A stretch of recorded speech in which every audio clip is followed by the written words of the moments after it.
Welcome back. Substance abuse is a growing problem in women, that according to one Sioux City addiction counselor.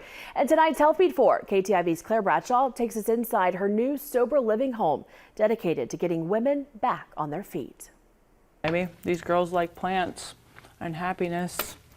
Happiness is the goal at Unoya's sober living home. The latest addition to Sioux City resources for substance use recovery. Winnie Ingram has been working on this passion project for the last few months. And I opened this as I felt like there was a shortage in the resources for homeless women, for women exiting prison, for women that just really need to get out of a toxic relationship and need a safer place to go.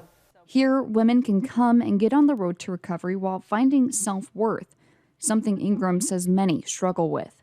I think in my experience, the women that I've worked with have truly struggled with woman-to-woman relationships, and they have been betrayed by women. A lot of the women's support systems in the community have dissipated. Schessler Hall dissipated, Marion Manor dissipated. As far as I'm concerned, as far as I know, my knowledge, there are only 2 other women's sober living houses in the town other than this one, so that makes 3.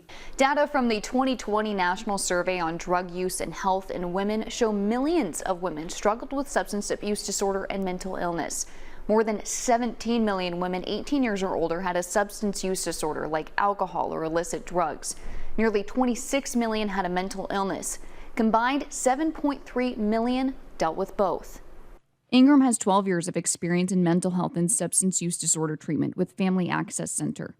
Coming to Unoya, the women have access to a variety of services. She gets referrals from DHHS, area prisons, Safe Place, but Ingram wants these women to want to be better in the end by committing anywhere from 9 to 12 months by paying a membership. They do have to work.